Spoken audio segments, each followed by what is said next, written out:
Hello, everybody, and welcome to the second Crypted Podcast. It's nice to be here, it's nice to be back, and on today's podcast, basically, it's going to be a lot shorter than last week's. Last week's overran by about 20 minutes, it ended up being like an hour and 20 minutes long. This one won't be nowhere near that long because basically, I just want to talk you through a couple of big news articles that happened in the recent few days and the last week really.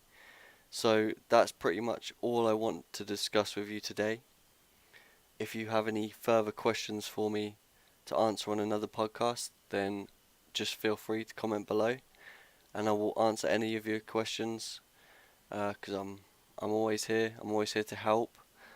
Uh, it's been really good starting this channel, to be honest, really good for me because it gives me a platform to voice my knowledge to anybody that wants to get involved with the space, anybody that wants to know anything about cryptocurrency.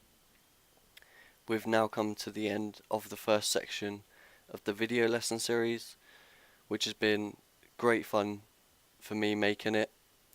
It's hopefully been informative to the people that have subscribed to the channel and that are watching the videos, and hopefully the rest of the course will actually get you on the way to researching your own coins, buying your own coins, holding your own coins securely, and yeah, just general in overall holding cryptocurrency, because anyone can buy cryptocurrency, but not anybody not everybody knows how to do it properly.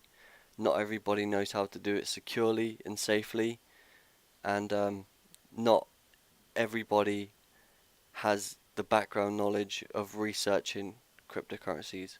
So it's nice to be able to share that with everybody to get you all up to speed with what's going on in the world, as well as pushing adoption globally for the general public. Because at the minute, what you're seeing now is institutional adoption taking place on a large scale.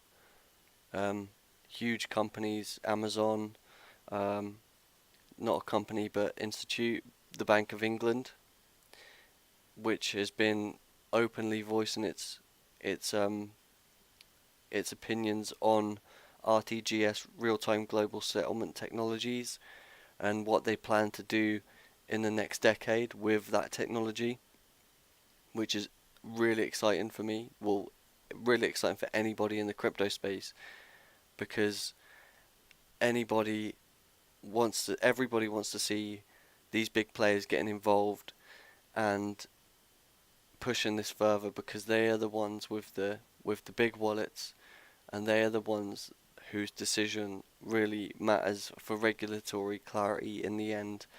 General public can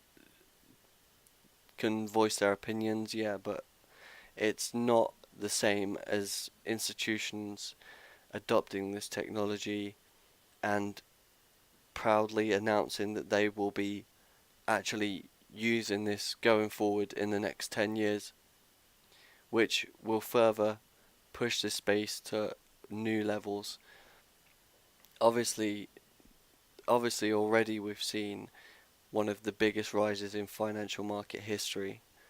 So imagine the scenes of more of these institutions getting on board and pushing this to even greater heights than it already has seen. So basically today's podcast is going to be all about these couple of news articles that I've pulled out, which I think are greatly important for anybody in the crypto space or looking to get in the crypto space. It's good to stay up to date with the latest news, because you want to know what's happening with your coin or with your project that you've put money into. Uh, with the likes of exchanges and security, you want to know what's going on there, because security, transparency are the main aspects of safety within the space. The cryptocurrency you buy has to be stored securely, and we all want our cryptocurrency to be safe on exchanges, even though that is not the best way to store cryptocurrency whatsoever. The best way to store cryptocurrency is obviously in wallets, in electronic wallets with private keys, encrypted with passwords. So that is the safest way to actually store your cryptocurrency, rather than have them on these exchanges, because exchanges are liable to security breaches. Now, it's only usually a few assets that actually allow these security breaches to take place, not intentionally, just flaws in the actual way it's made up, which can then lead to security breaches and data being lost, which is unfortunate.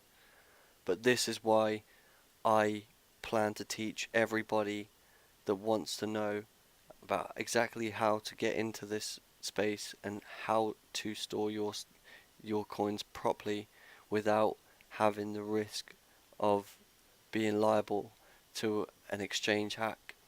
A lot of exchanges have their own insurance, and will actually cover loss, as in a hack or just a general loss of your cryptocurrency. But user error, typing in a wrong address, something like this is what they do not cover. They do not cover human error, basically, because it's your fault at the end of the day. These keys are set up so they only go to that single wallet, and if you get that wrong and it goes to another wallet, that is your problem. Unfortunately, that is the way it is. But as we progress into the future, what I can see happening is codes being left, or codes being kept on mobile devices for your private keys of your wallets, that you can actually just swipe, or just contactless keys, so that you don't have to worry about getting these wrong and sending your cryptocurrency in a wrong direction.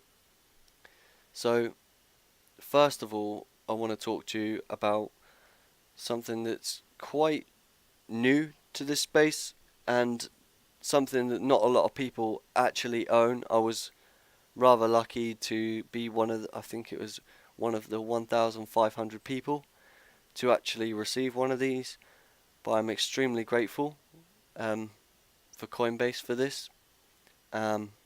It's a extremely handy product to anyone with cryptocurrency, and it's this basically. I don't know if you can see that, the Coinbase card. What I'll do, because there's some codes up here and stuff, so basically what it is, it's just like your normal card with it's actually a Visa debit card. So they're in partnership with Visa to actually spend your cryptocurrency anywhere in the world that accepts Visa payments. And this is also a contactless card, which is really quite cool, because anywhere I go right now, I can spend my cryptocurrency, which is, while it's at the price it is, it's not that great, because if there was a meteoric rise, I've then exchanged more cryptocurrency than the value of the cash equivalent. So right now it's not so useful, but in the future, when we hopefully see these meteoric rises, which I am still fully behind myself, then this will be then when it becomes handy, because it will bypass hefty transaction fees, and also just be so much simpler. It'd just be like having a regular bank card in your pocket, which is exactly what it is. I think there is the Coinbase Card app, which they've done. I'm not sure on the situation of sign-ups and stuff like that, whether you can or not, whether they're still allowing this to happen. But go check it out for yourselves and see if this is available to you in your area or in your country, because I believe that this sort of thing will become more and more available to the regular consumer in the future. So it's nice to see these things coming out, because it just further verifies to me where this space is actually heading, and the direction in which we are taking. It's been a crazy journey so far. I myself have been involved with crypto for the past 2 years, I think it is. 2 years. And before that, I was obviously trading foreign exchange currencies a couple of years before that as well, and researching long before that as well. So I myself have been around this stuff a long time. So it's great to see these advances from my perspective. I'm not sure how it will look on your perspective, but going forward and discovering more about these technologies that are being released and everything that's coming forward in the space, it just really makes me happy, and it gives me further trust in my investments as they are, and that is exactly what we want to see going forward, because it's exactly why I got into the space, and it's exactly why I still believe in it, because the technology is still pushing forward. It's never been just flat, even though we're currently waiting a lot on regulatory clarity at the minute. That is something that will come in due course. It's not something that is completely out of the water and they've completely said no, that's not happening. They're actually really on board with this, but they just want to get it right. And that is extremely important too, because the wrong set of regulations for this sort of stuff could really stir things up in a bad way. So it's good to see them taking their time and getting these things right, because when this all comes into public knowledge and adoption further grows, then regulatory clarity is extremely important, as well as institutional investments. They will want to see the likes of the FCA, the Financial Conduct Authority, getting behind this stuff to make sure that where they're putting their money is legitimate too, because so far a lot of news outlets and stuff like that have been putting forward about the bad things about Bitcoin, and how it was on Silk Road and stuff like this, being used for illicit activities. But that is exactly like saying the internet is just used for child porn, which is not the case at all. Even though it's on there and disgusting people look at that stuff, it's not the reason the internet is there. The internet has been it's the most revolutionary tool that we've had to date, and I believe the internet of value, which cryptocurrency and blockchain technology is bringing, will surpass this by 10 times. This is just my opinion. Don't take this as overall facts. This is just my opinion on where this stuff is going. But now, let's get into some news articles. I'll read these along with you, because it's nice to discuss these, and I'll give you my opinion on these subjects, and we'll just overall go over exactly what's happened this week. So Amazon Web Services launch managed blockchain service. Amazon Web Services the cloud computing platform subsidiary of retail giant Amazon, has made its Amazon Managed Blockchain (AMB) generally available according to an announcement on April the 30th. The product will purportedly allow customers to set up blockchain networks within organizations and use the Ethereum and Hyperledger open source frameworks. Notably, Amazon states AMB can scale to support thousands to millions of transactions. Amazon states that the blockchain as a service will allow businesses to develop their own networks more quickly and at a lower cost, as it eliminates the need to provision hardware, install software, create and manage certificates for access control, and configure network settings. Rahul Patak,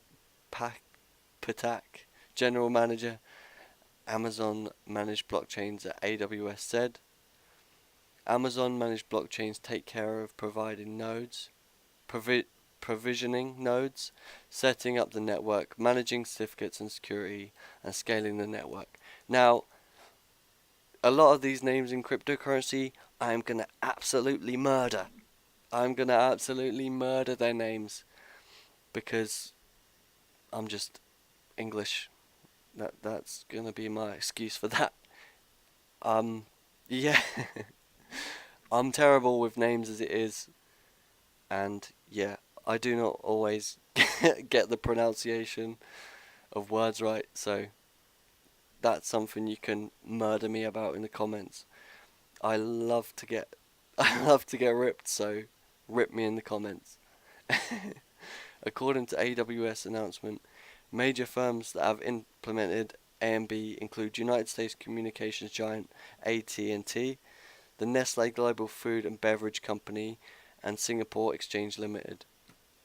AWS initially announced AMB in November of last year, along with the Amazon Quantum Ledger database.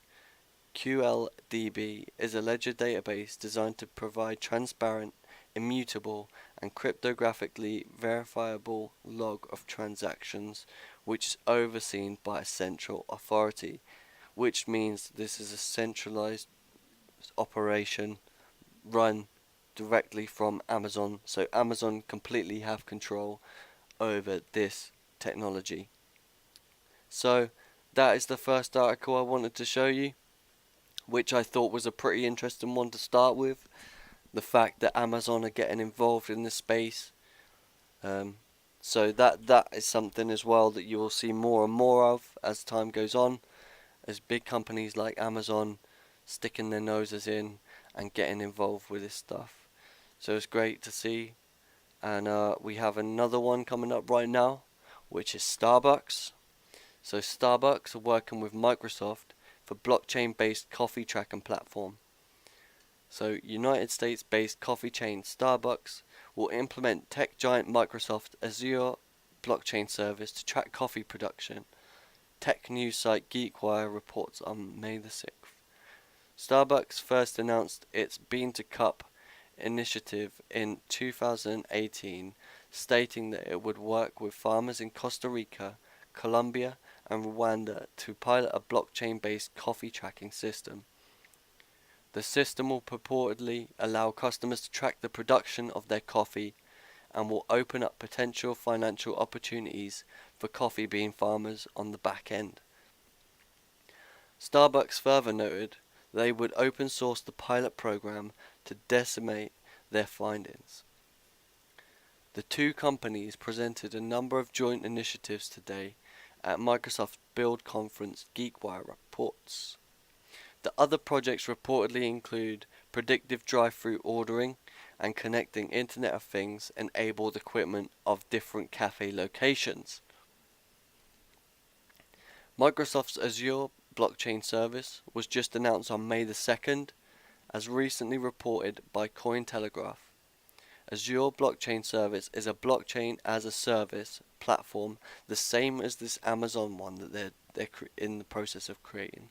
Currently supports Quorum, the Ethereum-based platform of JP Morgan Chase. The new Microsoft BaaS purports to streamline the use of consortium blockchain networks from creation to modification. Earlier this week, details emerged that suggest Starbucks will accept Bitcoin-based payments following an equity deal with American crypto trading platform Bakkt. No actual Bitcoins will reportedly end up processed by the chain, as the cryptocurrency will be instantly transferred into fiat currency.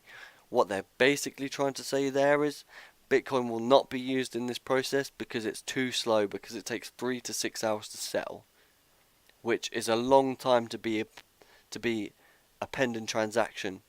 I know that you get like bank transfers that take like 3 to 5 days, so it's quicker than a bank transfer, but still 3 to 6 hours is not a good time to be waiting to know if that transaction is legit or not, because you want to know in real time. You want to know straight away whether that transaction has been accepted or not, whether that person has that money actually in their bank account to transfer, because they could just purchase their coffees and drive away. If they were using Bitcoin to settle, they could purchase their coffees and drive away, and 3 hours later the blockchain comes back saying this transaction is invalid because this guy didn't have enough money in his account to process the transaction, which is just one of the many flaws in the Bitcoin platform,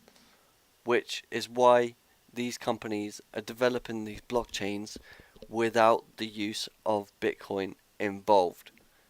You can what will happen is these Bitcoins will be transferred to a faster, cheaper cryptocurrency, or just normal currency, and that's exactly what will happen. There won't be any Bitcoin being transferred in these blockchains, so just be aware of that. Now, this is our biggest article of the podcast. This is the one that I wanted to talk to you about the most, and we touched base on this earlier in the podcast, and it's all about security and exchanges, both of them together really. So there was, I don't know if you heard, but there was a massive hack on the exchange Binance, and the hackers managed to steal $40 million worth of Bitcoin. Now, this 40 million Bitcoin, most of it is still held up on the Binance network. So it has been frozen, and no withdrawals have been able to take place of this money, but they've managed to filter this out of one account into another account, so into a big holding account to another open account that they've created for these hacks to take place. Now, Binance, a major cryptocurrency exchange, says hackers stole more than 40 million worth of Bitcoin from its customers. The Taiwan-based company, one of the world's largest crypto exchanges, announced that it had discovered a large-scale security breach. It said hackers stole 70,000 Bitcoins in one transaction. One Bitcoin trades at nearly $6,000. The hackers used a variety of techniques, including phishing, viruses, and other attacks. CEO Changpeng Zhao wrote in the statement, he said the company continues to investigate the breach. Zhao explained that the hackers waited for the best time to conduct their operation, but he didn't clarify specifically how the hack went undetected. The transaction is structured in a way that passed our existing security checks, he said. Once executed, the withdrawal triggered various alarms in our system. We stopped all withdrawals immediately after that. The stolen Bitcoin will be reimbursed through Binance's Secure Asset Fund, which is also known as the SAFU Fund. Emergency insurance available. This is emergency insurance available in case of a security breach. Binance warned that other accounts could be affected. Binance also temporarily suspended deposits and withdrawals, but it said Bitcoin trading can continue. A security review of the incident will take at least a week. We beg for your understanding in this difficult situation, Zhao wrote. The hack is coming during a time when Bitcoin is hot once again. Bitcoin prices have surged nearly 60% this year after plunging almost 75% in 2018. Now this is one of the biggest hacks in the crypto space. Not the biggest, but this is a big hack.